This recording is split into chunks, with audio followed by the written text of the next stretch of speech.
Alright guys, today I'm going to show you basically how to create rising water in Unreal Editor 2.0 Unreal Engine 1. Now you might have seen this maybe if you go through a lot of single player campaigns especially, or just single maps that are single player, and they do a lot of this sort of playing with zone portals, not just rising water but just generally playing with the zone portals. But you might have also seen this if you're the kind of person who downloads a lot of custom maps in the tournament game types, or maybe you might have noticed this in one or two of the original Unreal or Return to Not Poly maps. There is rising water in some of them. I would say that this does sort of spice up your map a little. Again, it's just a little add-on, but at the same time it's things like these. I think from a perspective of being a veteran mapper, a seasoned level designer, or just a veteran campaigner going through a lot of single player campaigns and analyzing the maps, and I think some people would agree with me on this, that things like this sort of accentuate your personal mapping style, or at least your skill level of mapping, because when people see this when going through campaigns or single player maps, because I mean, we all know that not everyone is this advanced. Granted, this is not that advanced, but having said that, you know, there are levels. We can see that this sort of shows not only your skill, but it shows that you're willing to complicate your map to make things more expressive, more presentable, and well, more creative, funner to play in. So this is one of those aspects where it's not totally a visual, and you can interact with it and do a lot of creative things with it. So let's get started. So the first thing, of course, you're going to need is to set up a room. This can be a primitive cube. It can be a set of primitive shapes put together, or it can be a complicated room with a lot of brushes. Having said that as well, I will recommend that if you're new to making something like this, you just start off with a primitive cube. So as you can see here, my room is obviously already set up. Now what you're going to need is a sheet builder. You're going to need to build a flat brush that is at least the height and width of your area. So for instance, if you have a room that is connected to other rooms or hallways like I have here, if you notice, I have this brush and this area connected to this room, this primitive cube. Well, I'm gonna have to overlap that. I'm gonna have to increase the width and make sure that it completely overlaps the entire area, because as I said before, this is actually zone portals, and we know that water zones are actually just zone portals with the water boolean and all that. So just make sure that your area is overlapped. It doesn't necessarily have to be perfect on top and completely aligned with, you know, whatever you're making, but it does have to completely cover it, as in this case. Okay, so once you have done that, what we're gonna do is we're gonna separate our zones, our water zones, into a few different levels, because what actually happens is we're gonna add a dispatcher, and basically it's just a series of triggers, but let's just explain that as we go along. So I would say for a room about let's just standardize this. So a room of 256 units in height, I would say anywhere from 4 to 6 zones. Separate them into 4 to 6 even zones, or semi-even zones, using the sheet. Or maybe, I mean, in advanced cases, you might want to use like a cube and do a special two-sided, you know, water brush with that. But again, as long as it covers an area. So the first thing you do after this is we want to go to the special brush button, and we want to add water, or, you know, just select the zone portal. And of course you can make it transparent or not. Well, the one thing you do need to do is, of course, set it to invisible actually, because what's going to happen is we're going to add a mover that acts as water. So make sure you have it invisible before you do anything else. And of course, make sure that your real-time preview is off so you can actually see the invisible zone separation. So I guess I'm going to do around 8 because this is a more advanced area, maybe less. We'll just see how it goes. Obviously the texture isn't important, so I'm going to add it, but I have to rebuild to actually see it. So you don't need to do that, but I need to do that anyway. Here we are. So again, this is 4 blocks, so go up 4 blocks or however many you're going. I don't know what exactly you want. I recommended the standard, but again, it's whatever you want as long as the sheets are covered and makes separate zones, which we will check in a second. Okay, so just keep adding these sheets until you get to the point where you want to, well, the water to stop. And I'm gonna say that you can do a lot of creative things with this if you sort of script your own, or just maybe use the elevator mover kind of thing. That'd be interesting to make a water level that moves according to what level you want it to be in, rather. And it doesn't necessarily have to be, you know, at the top or anything like that. And technically you can put quite a bit of zones in here, but at the same time you want to again pay attention to your geometry. So once you have all these flat brushes, okay, what you want to do is rebuild. Why? Because of course it needs to set them as separate zones. Now I want to talk a little bit about, while this is going on, about what these zone portals actually are. We're gonna have to use a script which is linked in the description where you can get the whole tutorial. You're gonna have the source code there. This is actually not my code, and you don't really need to, you know, script something like this. It's a triggered water zone, okay? And the reason you don't need to script it is because everybody uses a script like this or a variation thereof, you know, and it was made a while ago, so what's the point of making something when it's already there? So you can see if you look at this script that it just modifies some of the variables already in there. So with respect to that, you can actually do a lot more with the zone portals.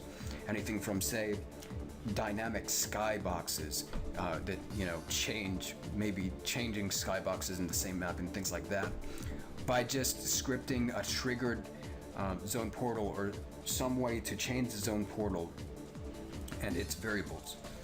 So of course you can do a lot of creative things, and I'm sure some of you have seen in the single player campaigns that they do a lot of creative things with this. Okay, so once you have that done, what I want you to do is go to this little icon. It's called a zone portal view. Okay, and what you need to make sure of is that all of your zone portals are separated as such, as you can see here. If you notice, obviously there are different colors for the different portals, and if you go, because you know I'm going outside of the room, if you go inside the room you'll see every separate one individually. That's what it's supposed to look like. If it's not like that, that means you probably have a sheet that is not overlapping the entire room. Make sure it is like this before you continue, or you'll probably have some issues in a sec. So I don't think I have, I think I might have put it in a custom package. No, I did not, but let me just make sure. Okay. What you're gonna wanna do now is you're gonna open your actor class browser right here, then extend actor, extend info, extend zone info all the way at the bottom, and then we're going to extend water zone. There it is. And then what you're gonna wanna do, because you don't have this, is you're gonna right click the water zone, and then you're gonna select new. Now I'm expecting that you're not gonna want this in a custom package. So what you're going to do is, for package type, my level, exactly like this, and then the name of it is going to be trigger water zone. Now you don't have to name it this if you change the name of the class in the script. But this is what I'm expecting you to do is have this without modifying the script at all. Because this is assuming that you don't necessarily know how to script and know Unreal Script and all that. Just make sure you have this, my level and trigger water zone, and then press OK. It'll close out the actor browser and return it to just actor, just extend it and it'll be there. Okay, and it's gonna be blank for you. It's gonna completely be blank except for the class and trigger, or excuse me, the expansion. And what you all you need to do is you need to copy the entirety of the script from the link below. Okay, it's also in a UC file, which you can open as a notepad, and just copy the entire thing, paste it, and yes, write over the class declaration, and then press this button here. It says compile change script, and that should successfully compile it. That's all we need. We don't need to modify default properties or anything like that. Now, what you're going to want to do after that is simple. Right click on each brush, each sheet, and place a zone, trigger water zone, in between each individual sheet. So that's actually between the zones. And you can do it from the front or the top view as well, just to organize yourself. It doesn't matter. But what I'm going to do is just keep duplicating them in between there, just to hurry up. And I just need 2 more, I believe. And that's the top. Okay. I hope that is the top. Yes. Okay. So now that you have all your water zones, as you can see right here, in between each individual sheet, which are actually the zones, what I'm going to need you to do is go to triggers in your actor class browser. In this, you're going to find dispatcher, and this is basically going to control all the trigger water zones. Okay, so I want you to rename your tag to whatever name you want. Okay, so this is going to be let's say sewage water zone, something like that. Maybe you want it shorter, who knows. And what I usually do is I name my trigger water zones the same name, except say 1, 2, 3, 4, 5, etc.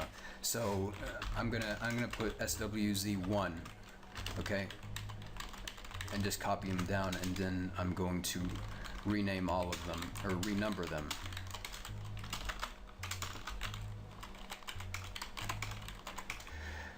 If you need more than this, obviously that's just selecting another dispatcher, or adding another dispatcher, and then event number 7 is going to be the tag of that next dispatcher. So let's see if I need that. I have 4, 5, 6, 7, 8. No, I don't. Okay. Now here's the important part with respect to the flow of the water. You might want to, this is where it gets sort of choppy, so maybe you want it to flow perfectly for some reason, or seem like that. Then you'd have to add more water zones and you know, modify the timing. I'm going to sort of wing it because I don't know exactly. Well, it really depends on the mover's move time, but I'm just gonna say 0.5 seconds for each one, and you can actually obviously calculate this depending on how long the mover takes between 2 different sheets and things like that. But I'm just gonna put 0.5 because this is a tutorial, and put 0.5 for each one. Okay, so now we're gonna rename all of our brushes, or excuse me, our trigger water zones.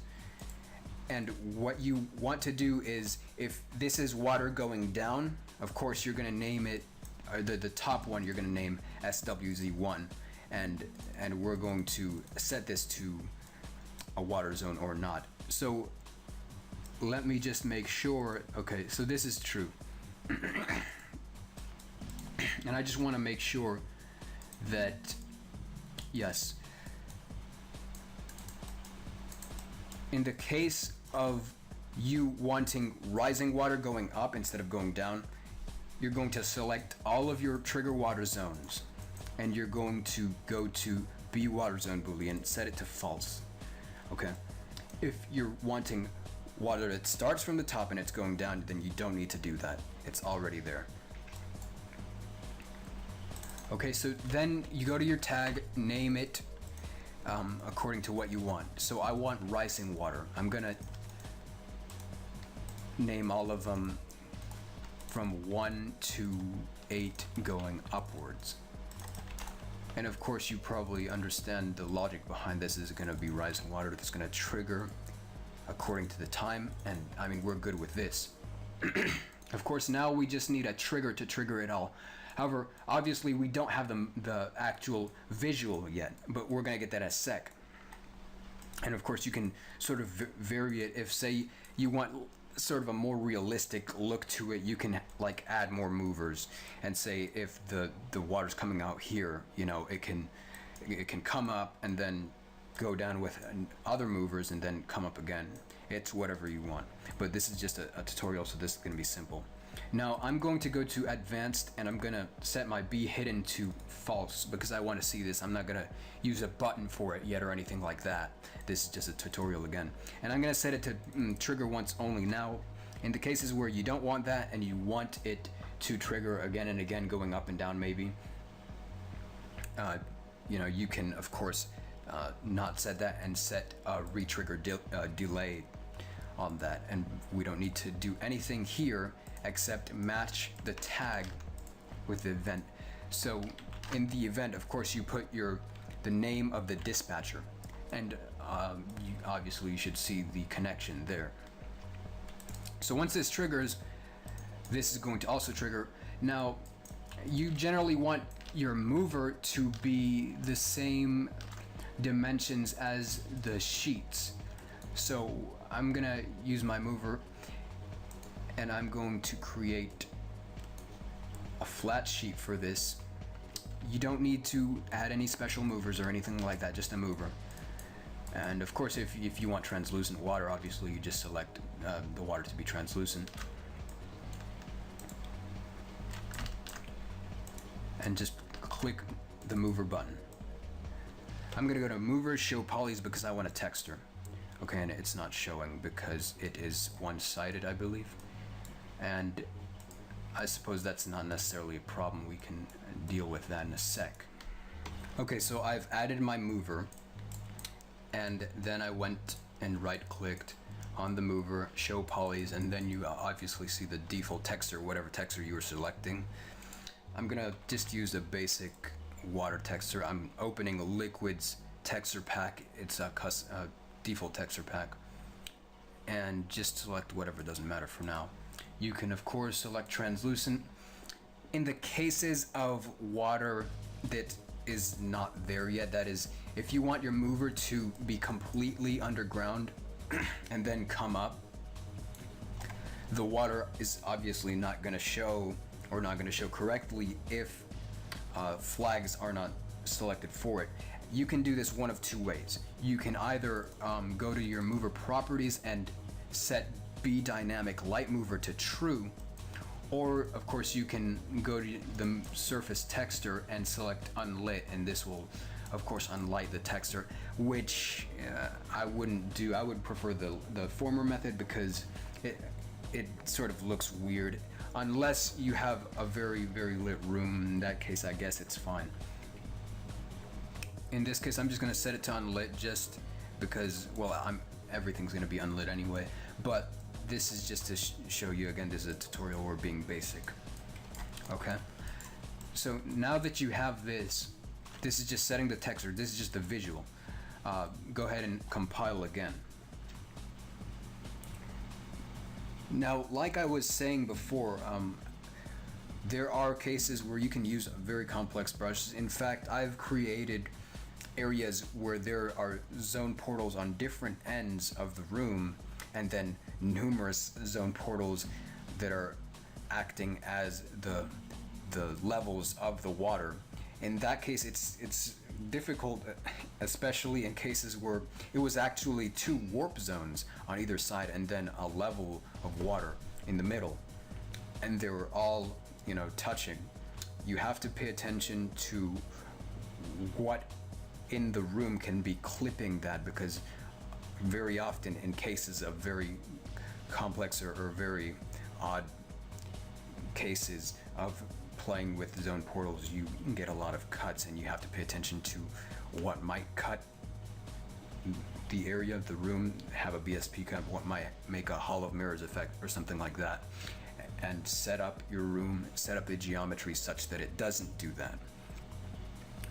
And I know that's abstract, maybe, but that's the sort of thing that you can't really make a tutorial on. You have to play with it, or you have to know the geometry, know what brushes are doing what, and etc. And of course you can sort of get an idea of it by selecting the BSP cuts perspective, or you can go to Zone Portal.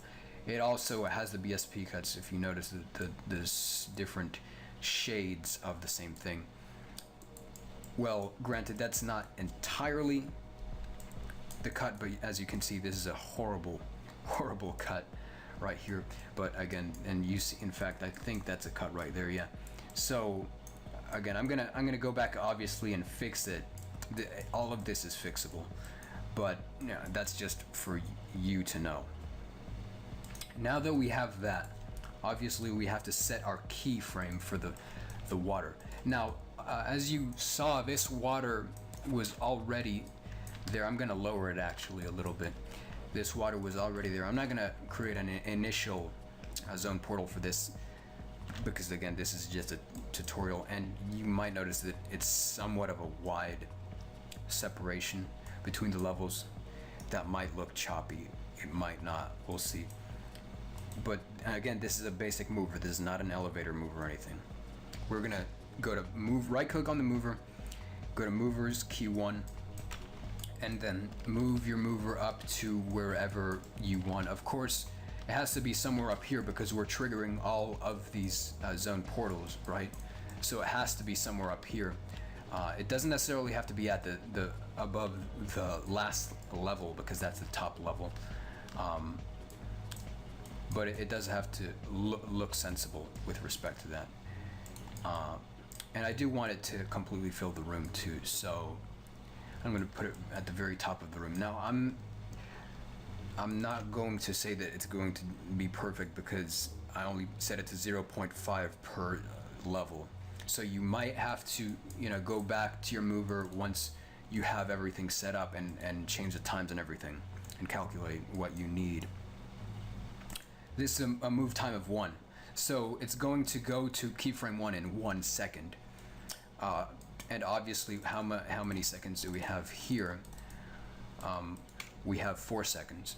So I'm going to set to 4 seconds here. I'm not saying that that's going to be, again, flowing, but we'll see. And at the same time, what we can do just to sort of make a shortcut is name the mover the same tag as the dispatcher, so it'll basically dispatch at the same time. If you want, you might need it a delay in the first one. Of course, you can do that, say, just to get it up to par, a 1 second delay, or maybe 0.75 seconds, because it's triggering at the same time. So once you have that, let's say that I'm going to put in a player start, because I haven't yet. And I do believe I compiled. So all there is to doing this is testing it out. Let's see. Okay, and I almost forgot one important thing. Go to your mover and go to object, extend object, set it to trigger toggle. Okay, and that's all you need to do for a basic one. I'm assuming you want a basic one, so that's trigger toggle, and that's it, because we already did the boolean on our trigger to say that it's trigger once only, so we don't have to touch anything on the mover other than that. Okay, so here we are in our map, and obviously you can see there's a trigger, and you can see some BSP cuts here, but I'll fix that in a sec. And you can see also that the water is certainly rising, but it obviously doesn't necessarily rise at the rate we wanted it to. So that it does work, but you might want to set it up in such a way that, you know, obviously it looks a lot more flowing. And you can do that. You can even, what I recommend doing if you don't want to go through the time of making it a very flowing water rising event, is set multiple keyframes, which is a lot easier obviously, to the water. So it sort of kind of works, but as you can see, it's a little clippy. Having said that, it certainly does work, and that's what we need it to do.